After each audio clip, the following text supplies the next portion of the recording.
Friends, എല്ലാവർക്കും പുതിയൊരു എപ്പിസോഡിലേക്ക് സ്വാഗതം. ഇന്ന് ഞാൻ വന്നിട്ടുള്ളത് ഒരു കോളിഫ്ലവറിൻ്റെ റെസിപ്പി ആയിട്ടാണ്. ചിക്കൻ കറി പോലെ തന്നെ വെച്ച് ഉണ്ടാക്കാൻ പറ്റുന്ന ഒരു കോളിഫ്ലവറിൻ്റെ റെസിപ്പി. അപ്പോൾ നമുക്ക് വീഡിയോയിലേക്ക് പോകാം. ഇതിനായിട്ട് ഞാൻ ഒരു കോളിഫ്ലവർ ഇതുപോലെ നീളനെ അരിഞ്ഞെടുത്ത് വെച്ചിട്ടുണ്ടായിരുന്നു. അതിന് ഞാൻ ചൂട് വെള്ളത്തിലേക്കിട്ട് ഒന്ന് തിളപ്പിക്കുകയാണ്. നമുക്കിതൊന്ന് വേവിച്ചെടുക്കണം. അതിലേക്ക് ലേശം ഉപ്പൂടെ ഇട്ട് കൊടുത്തിട്ടുണ്ട്. അതുപോലെ തന്നെ മഞ്ഞൾപ്പൊടി കൂടി 1/2 ടേബിൾ സ്പൂൺ മഞ്ഞൾപ്പൊടിയും കൂടി ഇട്ടിട്ട് നന്നായിട്ട് തിളപ്പിച്ചെടുക്കുക. നന്നായിട്ട് തിളയ്ക്കുമ്പോൾ തന്നെ കോളിഫ്ലവർ വെന്ത് കിട്ടും. അപ്പോൾ നമ്മുടെ കോളിഫ്ലവർ ഇപ്പോൾ നന്നായിട്ട് വെന്തിട്ടുണ്ട്. ഒരുപാടിട്ട് വേവിക്കേണ്ട ആവശ്യമില്ല. ഇതാണ് അതിൻ്റെ കറക്റ്റ് പരുവം. അപ്പോൾ ഇതിൻ്റെ വെള്ളമൊക്കെ നമുക്കൊന്ന് ഊറ്റി എടുക്കാം.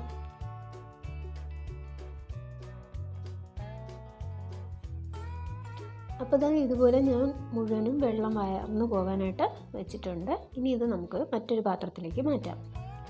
ഇനി ഇതിലേക്ക് നമുക്ക് കുറച്ച് പൊടികൾ ചേർത്ത് കൊടുക്കേണ്ടതുണ്ട്. അതിനായിട്ട് ഞാൻ ഒരു ടേബിൾ സ്പൂൺ കോൺഫ്ലവർ ഇട്ട് കൊടുക്കുകയാണ്.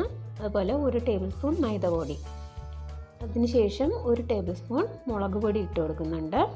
അതുപോലെ ലേശം ഉപ്പ് ഇട്ട് കൊടുത്തു. 1 ടേബിൾ സ്പൂണോളം സോസ് കൂടി, ടൊമാറ്റോ സോസ് കൂടി ചേർത്ത് കൊടുക്കുന്നുണ്ട്. അതുപോലെ 1 table spoon ginger garlic paste. Tomato sauce ഓപ്ഷണലാണ് കേട്ടോ, നമുക്ക് ഇഷ്ടമുണ്ടെങ്കിൽ മാത്രം ചേർത്ത് കൊടുത്താൽ മതി. എനിക്ക് ഇതുകൂടി ചേർത്ത് ഫ്രൈ ചെയ്യുമ്പോൾ നല്ലൊരു ഫ്ലേവർ കിട്ടാറുണ്ട്. അതിന് വേണ്ടിയിട്ടാണ് ഞാൻ ചേർത്തത് കേട്ടോ. ഇത് കുറച്ച് നേരം ഒന്ന് മാറ്റി വെച്ചിട്ട് നമുക്കിതൊരു പാനിൽ എണ്ണ ചൂടാക്കി അതിലിട്ടൊന്ന് വറുത്തെടുക്കാം.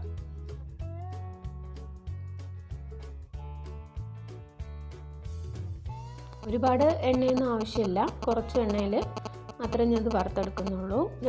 2 പ്രാവശ്യമായിട്ടാണ് ഇട്ട് വറുത്തെടുക്കുന്നത്. 2 സൈഡും ഒരുപോലെ തന്നെ മൂത്ത് വരേണ്ടതുണ്ട്. ഞാൻ മറിച്ചിട്ട് കൊടുക്കുകയാണ്.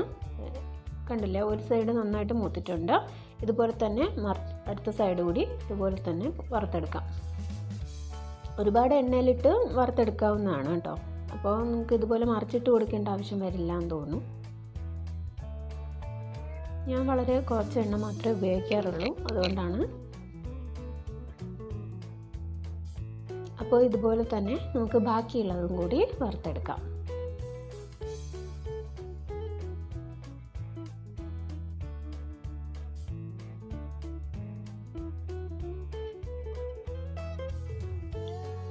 അപ്പോൾ കോളിഫ്ലവർ മുഴുവനും വറുത്തെടുത്തിട്ടുണ്ട്. ഇനി നമുക്കിത് മാറ്റി വയ്ക്കാം. അപ്പോൾ അതിന് ശേഷം ക്യാമറ ഓഫായിപ്പോയി കേട്ടോ. അത് ഞാൻ കുറച്ച് വീഡിയോസ് സ്കിപ്പായിപ്പോയി, ക്ഷമിക്കണം. അപ്പോൾ ഞാൻ ഇതിൽ ആഡ് ചെയ്തിരിക്കുന്നത് എന്തൊക്കെയാണെന്ന് ഞാൻ പറഞ്ഞുതരാം. അപ്പോൾ ഇതിലേക്ക് ആഡ് ചെയ്തിരിക്കുന്നത് ഞാൻ എണ്ണ ഒഴിച്ചിട്ട് അതിലേക്ക് ഒരു സവാള അരിഞ്ഞത് ചേർത്തിട്ടുണ്ട്. അതുപോലെ ഇഞ്ചി വെളുത്തുള്ളി പേസ്റ്റും ഒരു പാതി ക്യാപ്സിക്കം ആണ് ചേർത്തിരിക്കുന്നത്. ഇതെല്ലാം കൂടി ചേർത്ത് ഒന്ന് വഴറ്റിയെടുത്തു. ഈ സമയത്ത് ക്യാമറ ഓഫായിരുന്നു, ഞാൻ ശ്രദ്ധിച്ചില്ല. അപ്പോൾ ഇത് നന്നായിട്ട് മൂത്ത് വന്നിട്ടുണ്ട്. ഇതിലേക്ക് നമുക്ക് ടൊമാറ്റോ ഒണിയൻ പേസ്റ്റാണ് ഞാൻ ചേർത്ത് കൊടുക്കുന്ന. ഒരു തക്കാളിയും ഒരു പാതി ഉള്ളി സവാളയുമാണ് മിക്സിയിലിട്ട് അരച്ചെടുത്തതാണ്.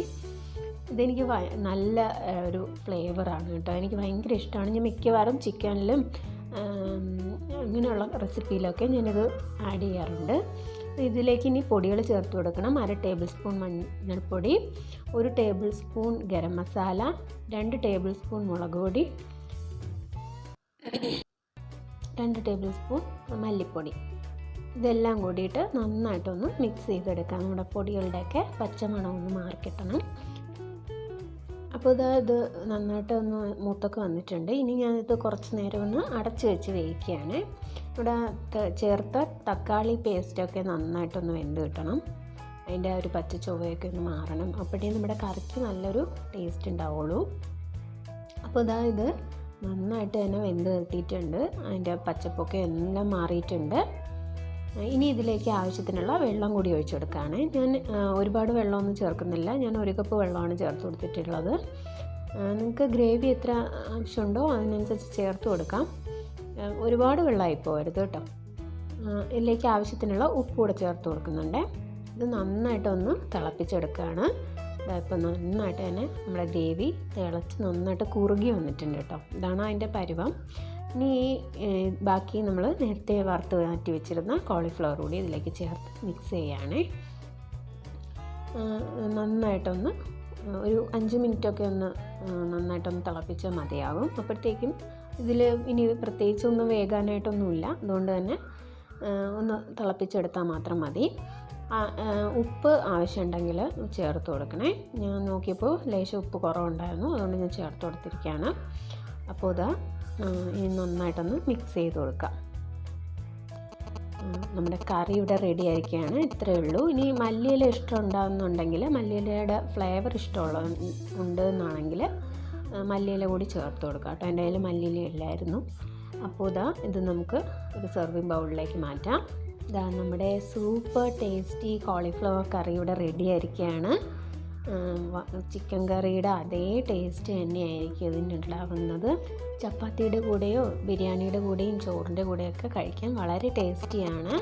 അപ്പോൾ എല്ലാവരും ട്രൈ ചെയ്ത് നോക്കണേ. നിങ്ങളുടെ അഭിപ്രായങ്ങൾ കമൻറ്റിൽ അറിയിക്കണം കേട്ടോ. സബ്സ്ക്രൈബ് ചെയ്യാത്ത ആരെങ്കിലും ഉണ്ടെങ്കിൽ ഒന്ന് സബ്സ്ക്രൈബ് ചെയ്ത് സപ്പോർട്ട് ചെയ്യണേ. വീഡിയോ ഇഷ്ടമായിട്ടുണ്ടെങ്കിൽ ലൈക്ക് ചെയ്യാനും മറക്കരുത്. അടുത്തൊരു വീഡിയോ ആയിട്ട് ഉടനെ തന്നെ വരാം. Thank you for watching.